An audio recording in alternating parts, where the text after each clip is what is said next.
it's really good because it's Dimebag telling a story about him and Zakk Wylde getting into trouble. So maybe we should just visit that for a minute. We don't have to watch the whole thing because it's kind of long, but I think you'll appreciate it. Especially to me, it was just solidified the thing, and it's like, okay, Zakk is the absolute perfect person to be doing this. Well, and I wonder, like, how many of these older guys would feel different about Pantera continuing on if there was never bad blood between, you know, the Abbott brothers and Phil and stuff like that, and like, had they been Pantera the whole time up until their deaths or something, like, would we feel different about it now? You know, totally. Well, one of the things my son and I talked about, we're talking about the other day, because we were watching like some live Pantera video. We're talking about it was when they played that Moscow show several years ago. It was like Metallica, Pantera, and a couple other bands. Yeah. Pantera opened for Metallica, and people were just like, "Yo, how do you follow that?" And so we were talking that Domination live video. It's all black and white, and it's got the video of the Russian cops. Amazing. Like, yeah.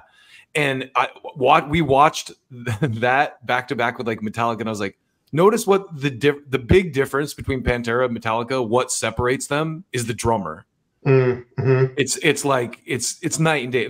No disrespect to Lars, because I love Lars, but you can, like, that's the difference. Like, Vinnie is a rock solid drummer, like metal drummer, and Lars is a little bit more like kind of basic, I guess is a good word to use, because he's not a bad drummer. He's just not super technical like Vinnie is. Right. Anyway, let's watch this Dime clip real quick. And again, I've already played this, so forgive me if you already saw it, but Joey, you got to see this. It's really good. Man, I don't even know where to start. Just me and that dude had everything in common from day one, man. And talking about Zakk, you know, we kind of helped turn each other into more of a maniac than we were to begin with.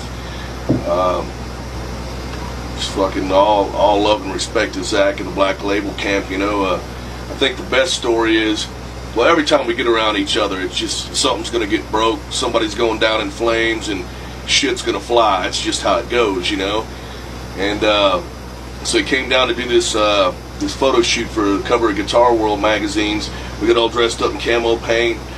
I have that issue, by the way. And went out in the weeds, and took some pictures and shit, you know, and tanking up all day long and getting shit rolling. And by about well, this was a long extended day. It started around 2 o'clock that day, and he was supposed to be on a plane at something like 9 o'clock at night. He had to get home, take care of Barbara and the kids, and fucking, it was Christmas time and all this stuff. And the main thing was to get Zakk on the fucking plane so he didn't miss his flight, you know.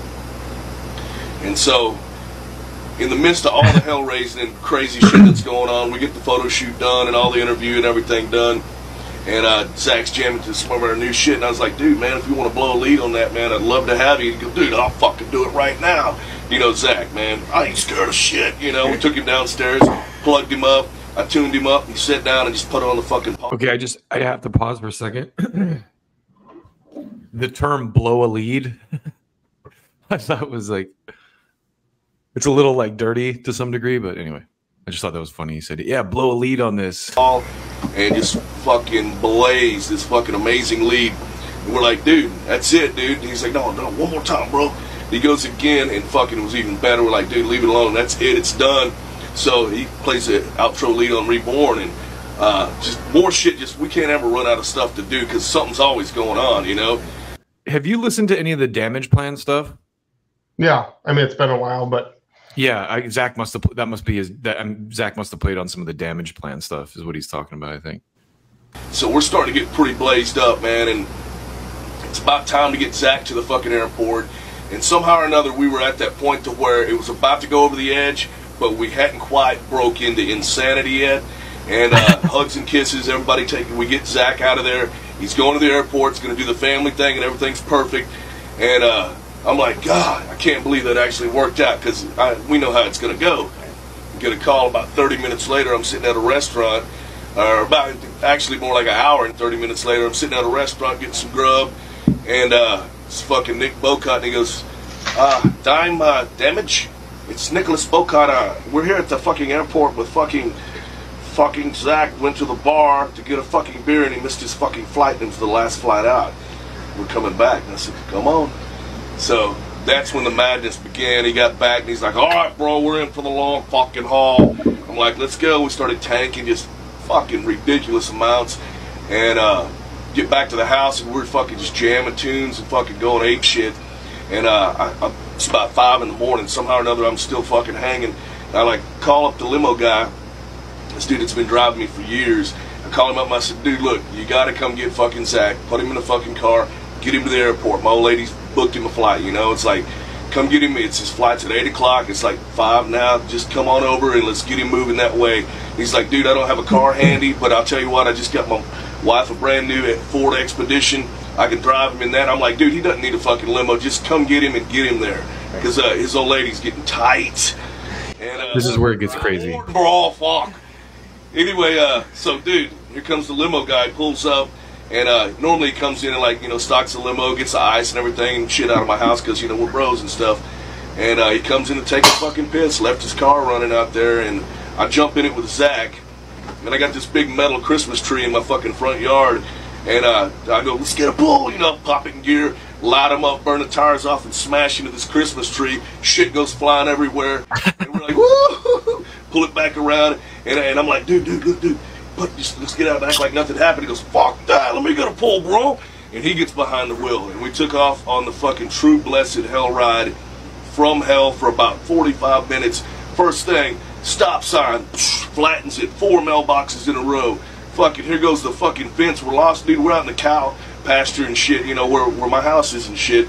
And anyway, man, next thing we're on a fucking soccer field. We're everywhere, just taking dips and shit, flying all over the fucking place in this thing. I mean, it was Grand Theft Auto. Man, very dangerous, man, but goddamn, we had a good time, man. And we get back to the house. The fucking best part was Nick Bocott and the rider was sitting in the back seat, and they're fucking flying all over the place. Oh God, let me out!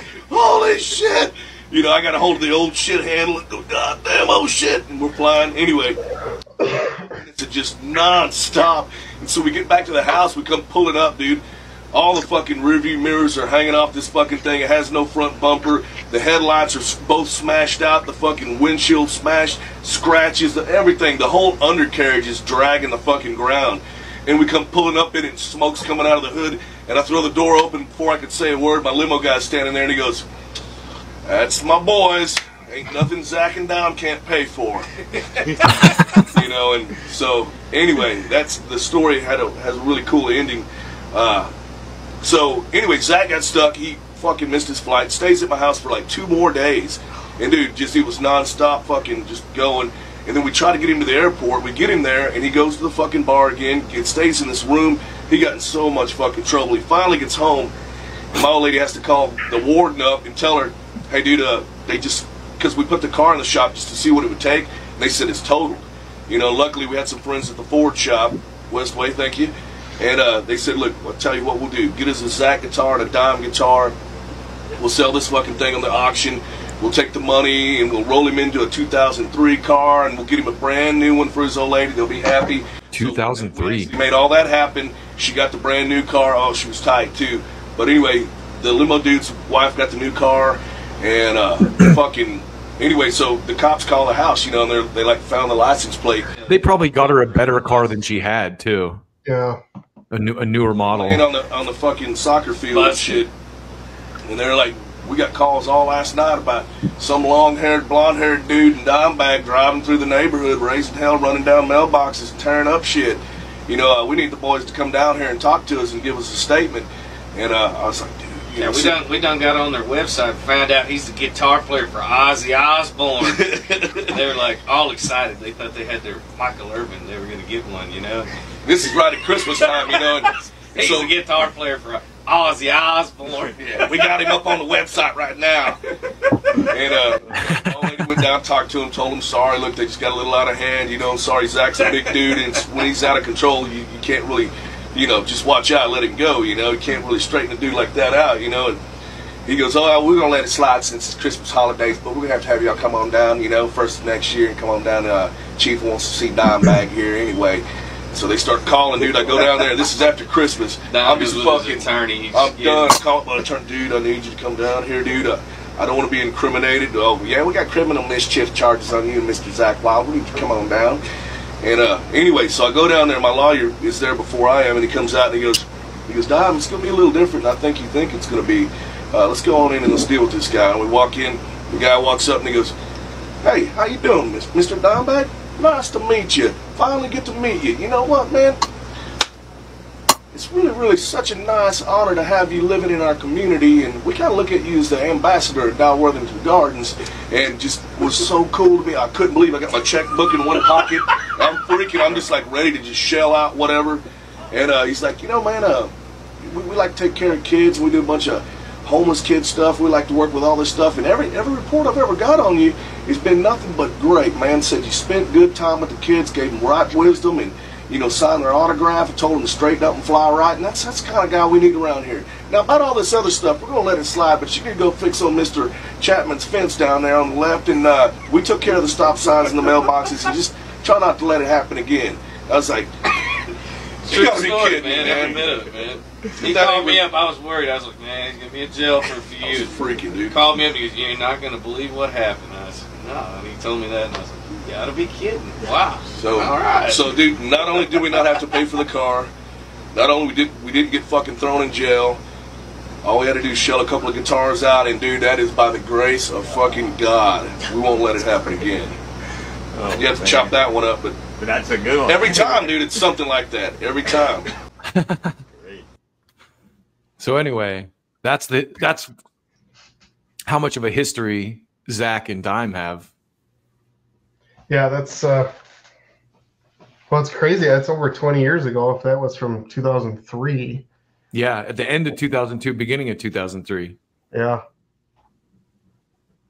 Yeah, I looked up the Damage Plan track list. Zakk played on 2 songs. There it I is. should go back and listen to that. It's been years since I listened to that. Yeah, I listened to it when it came out, but I was as a big Pantera fan, I was sour. You know, I was like, oh, they're just trying to do Pantera without Phil. Oh no, you probably like it now. Going back. Yeah, I need to listen to it again. Yeah, because I mean, I remember it good enough. It's a solid album, but Corey Taylor's on that too. On the Damage Plan? Mm-hmm. He's on, I wow. guess, vocals on a song. Man, I didn't even notice that.